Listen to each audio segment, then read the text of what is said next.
Hello, my name's Raph and I'm one of the dietitians working on Latch to Ladle. You can find us on Facebook, Instagram, Pinterest and Twitter. So I've been asked today to run a cookery workshop, and this is the first of 2 cookery workshops. This first one is aimed at toddler age, and the idea really was to do sort of healthy Easter recipes. So hopefully you find the recipes interesting and something that you fancy doing at home as well. So we're going to cook 3 things today, and the first thing we're going to cook is the hummus vegetable patch. The second thing we're going to cook is a shepherd's pie, a hearty shepherd's pie, and the third thing is looking at different shapes with fruit and sort of making them into bunnies or whatever Easter type thing you want to make them into. So 3 different recipes, and when we're making them I'll talk through a bit about what the different foods give you in terms of nutrients, etc. But the main thing really in sort of toddler age is to try and give toddlers as much exposure as possible to different foods, different flavours, different textures, and really getting them to get involved with food cooking, baking, food shopping where possible. I know at the moment we're fairly limited with going out, but trying to get them involved as much as you can really does help set them up for later life as well. Some of the key nutrients that we tend to miss in toddler age is around their iron content, so trying to get enough iron into children, and that's actually why shepherd's pie is fantastic, full of lots of iron. And other examples might be if you make a beef casserole, lasagna, anything with green leafy vegetables in as well. And the other food that we tend to miss is oily fish. Really, children need to be having, similar to the adult guidelines, of 2 portions of oily fish a week. And that can be quite difficult to manage, but again it's great for introducing in those more bitter flavours and different sort of a repertoire of food into what they're eating. So they're 2 of the main things, and the third thing that we can tend to miss a little bit sometimes is around protein foods. So these are the foods that help them grow, give them energy, and actually our hummus patches and the shepherd's pie are both full packed with protein, which is fantastic. So they're 3 of the things we tend to miss, so if you can, when you're doing the food cooking at home or baking, try and incorporate those ingredients in. The more you can do that, the better as well. So to start with then, we're going to do our vegetable patch hummus, and you can see here's 2 I made earlier, and hopefully they look appealing to you. Hummus is fantastic, full of lots of protein as I've explained, and these are just a great snack to have in between meals, and even if you want to have, recreate picnics in the garden or anything like that, they're really useful and good for getting kids hands on as well. I've used some plastic tumblers, but equally the little terracotta pots look fantastic as well and a really nice addition. So to make hummus, it's actually relatively easy. You do need a food processor, so I've got one here, and I'll talk you through quickly about how we make this recipe. So I'll just take the lid off. So going into this recipe, I've already drained the chickpeas and just put them into a colander and rinse them with water, something that toddlers can definitely get involved with, and they can certainly get involved with putting the ingredients into the processor. Obviously adults are going to have to help with the actual pressing of the buttons and any of the cutting as well. Before all of this, what would be great is to clean, disinfect your area, get the children to wash their hands, tie their hair back, roll their sleeves up so they're ready to prepare in a hygienic way, and sort of setting up those standards for life as well. So we'll start off with our 400 grams tin of chickpeas and pop them into the food processor. I'm also going to add to that 2 tablespoons of olive oil as well. So again, olive oil, fantastic for giving you some of the good fats, so there's good fats and bad fats, and those good fats help to keep all the different sort of transport systems in your body flowing nicely. So your blood flows through lots of different roads in the body, and those roads help to keep nice and clear with the use of olive oil as well. So I put my 400 grams in, my 2 tablespoons of olive oil. I'm also going to add as well to that 2 tablespoons of tahini paste. Doesn't matter what brand, sorry about being brand specific here, but it doesn't matter which one that you go for. So again, into here with a new spoon, I'm going to put 2 tablespoons of tahini into there.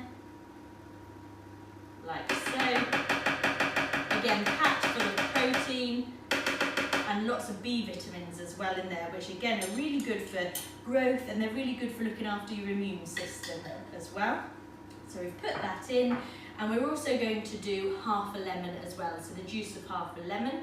So I'm going to be cutting that one in half, and then nice squeeze, make sure no pips go into there, nice squeeze.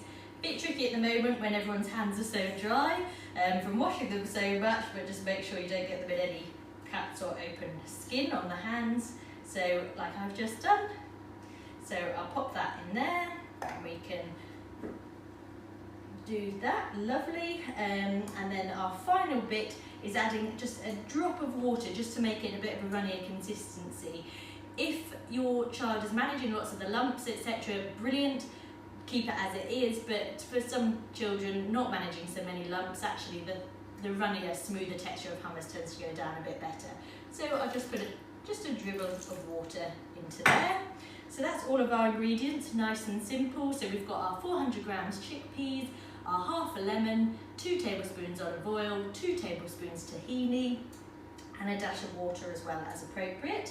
So I'm now going to pop this in, click the food presser into place, and by all means get your little ones to help press the buttons here and watching it go round. So I'm going to start it for you now, so a loud noise coming up.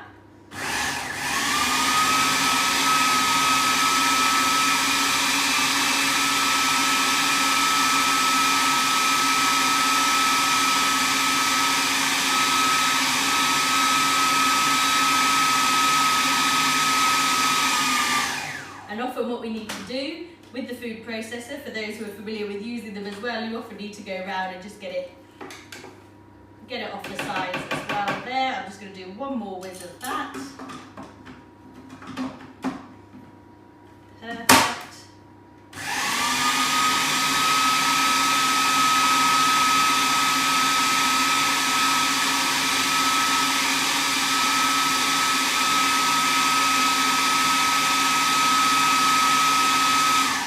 Lovely, so we're good to go. I'm going to take that lid off. We'll pop that to one side for washing later on. We'll ignore that, that's just fallen on the floor. I'll also get that later on as well. So if grown-ups can take out all the sharp bits, then we can get your toddlers involved with taking this out, scooping it out and putting it into your tumblers that you've got. So I've just picked out a couple of tumblers here. Again, like I say, use whatever you would like to at home. So this looks fantastic, really yummy. And hummus is, like I say, a fantastic snack filled with lots of great ingredients. And it's a snack that you can have on the go as well, which is even better. So just spooning these into there.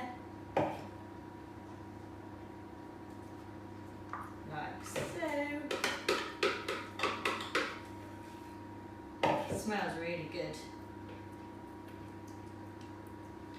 Now for this example I have used carrots, but any examples, whether you want to use cucumber sticks, pepper sticks, whatever, the more colour and variety you can get, the better. So to do our little carrot things with the cute parsley bits in the top, we simply just, these are washed carrots, pop off the top, just cut off the top, and then get parents to scoop out a little hole in the middle. So I'll do that now. So I'm scooping out my hole, like so. Oh dear. Scooping out the hole. And then I put a dash of hummus into the top bit, just to help my parsley stick. And I like the parsley just because it looks quite effective, doesn't it? So we can take off a couple of sprigs of parsley. This is just fresh from the garden, which is great. And you know, using this virus time as well to get into using different herbs, different things in the garden, you know, that's fantastic. Getting kids involved with cooking and using that time. So yeah, there's our first one. So I'll pop that in there like so. And like I say, anything goes really, peppers, cucumbers, and the more colours and variety that we can give them, the better really, because all of the vitamins that our bodies need all come in different foods, and actually all of the different colours provide different vitamins as well. Carrots are great, so carrots are filled with lots of vitamins, but one of the things it's filled with is something called beta-carotene, which is a long word, isn't it? But it's one of the things that helps you see. So that's why often people say carrots can help you see in the dark as well. But they're a great food. So, there we go, like so. There's one done, another one done for my little pile there. So a really simple recipe to do, relatively cheap to make as well, the ingredients are very cheap, and one that you can have on the go too. Experiment with different flavours, and by all means add different beans to it as well to add even more flavour, but I really like that one, nice and simple, Easter healthy recipe. So that's our first one, done and dusted, so I'll just move this over to the side and I'll finish playing with those ones later on. So up next on our recipe we have the shepherd's pie. So shepherd's pie, the reason I've chosen this for the Easter recipes is because it's lamb, and lamb is often associated with Easter. I appreciate for vegetarians out there, not a good recipe to pick, but you can absolutely make the same recipe, but instead of the lamb mince, using chickpeas, butter beans, cannelloni beans, whatever, just making a nice bean bake. That's one that we often do at home, and I think that's really nutritious, it's really filling and packed full with everything that we need as well. So to talk you through the shepherd's pie recipe then, I'll pop that over there. So to start with, I'm just going to turn, I've got a big large pan here, I'm going to turn on the hob and I'm going to put into there a drizzle of rapeseed oil for this one.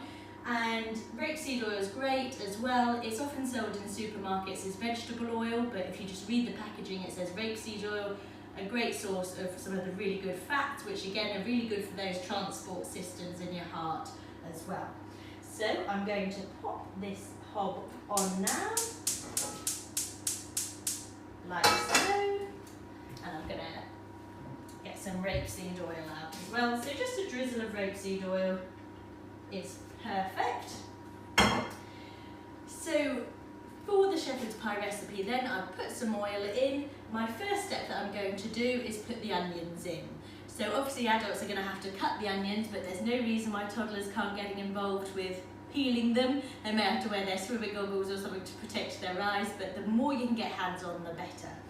So I've already diced some onions into a bowl, so that's just one plain onion. I'm going to pop that in now. And I've also peeled and chopped 3 carrots as well, so 2 to 3 carrots is fine. And I'm going to pop them in here just to brown off ever so slightly. So we've got those cooking nicely now. Obviously I seem to be quite carrot heavy, but also into a shepherd's pie, other vegetables like leeks go fantastically, parsnips as well. It's a great dish, like any sort of casserole or bake, for putting in some of those leftovers, vegetables or anything that you want to use up really. So I've got my carrots and onions in there, and they're heating away nicely. So once these are browned off a bit, our next step is to put the lamb mince in. So the recipe for this one serves 4, so you may want to change the ratios as required. The more veg you can pack in, as always, is the better.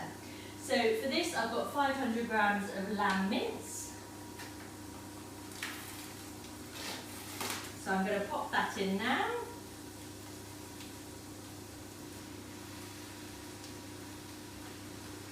And after touching the meat, I'm just quickly going to wash my hands as well. So I'm washing my hands while that's starting to cook up.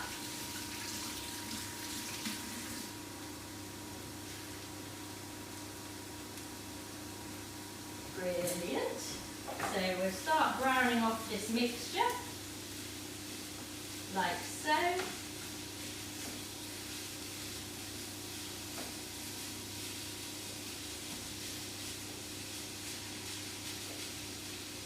And again, where possible, get kids involved with stirring of it, anything you can do. Also getting them involved with meal plans of any sort. If you find your child's a bit of a fussy eater, anything like reward charts is always fantastic, trying to get them to taste new foods as well. The more foods and variety you can get in at that toddler age really does set them up for life. Toddlers are often great at sticking with beige foods and only having a repertoire of sort of 5 foods or so. So again, the more flavours that we can have, the more family meals, the better really. So I'm letting that brown off nicely. I'm also going to add into there 2 tablespoons of tomato puree as well. So I'll do that now.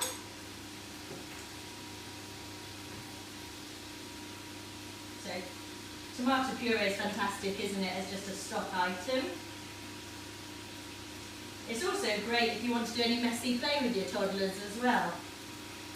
It's really good, and other great foods to use in messy play are things like jelly, Angel Delight,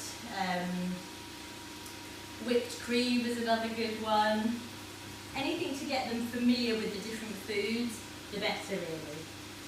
So I'll mix that tomato puree in. I've got a bit of food going everywhere, but that's all part of the course, I'm sure. And then the final thing that I'm going to add in is our stock. So 500 ml of beef stock into this pan. Really important is that you go for the low salt beef stock. Children don't need very much salt at all. So under 1s is 1 gram of salt a day, and then 1 to 3 is 2 grams of salt a day, and 3 to 5 is 3 grams of salt a day. You'll be amazed at how quickly you meet those salt requirements, if we can call it that, even with a slice of bread. So where possible, avoiding adding salt to meals and going for those low salt stock options as well. So I've got 500 ml of very low salt stock. So I'm just stirring that in, and I'll add that to the pan now. Lovely. So just to recap then what we've used a drizzle of rapeseed oil, we've used an onion, we've used 3 carrots, we've then added 500 grams of lamb mince, we've added 2 tablespoons of tomato puree and 500 ml of beef stock. So I'm going to stir that all in now, and now what we do is actually leave this for 40 minutes with a cover on. So I'm going to put a cover on now. We leave that for 40 minutes, let that simmer away nicely, get all those flavours, those juices going along. Meanwhile, you want to peel and chop some potatoes. It's 900 grams of potatoes into a pan. And then the next step after that 40 minutes is to pop it into an oven-proof dish, pop the sauce in, then mash your potatoes with about 80 grams of butter and 2 tablespoons of milk. Mash the potatoes, pop that on top of the lamb mixture, and then add some grated cheese on top. I tend to add grated cheese just because toddlers need that extra energy most of the time, and also for calcium as well. We really want to pack that calcium into the children as well. So that's one of the reasons I add cheese on top. So once that's all done, you pop it in the oven on 180 degrees fan for 30 minutes. Then take it out the oven, serve it up with some nice green leafy vegetables. Alternatively, let it cool and you can freeze it and have it at a later date. So it's a great one to freeze and batch cook as well. So we've got the other one that's cooking away hopefully nicely in here. So I'm going to take that one out now.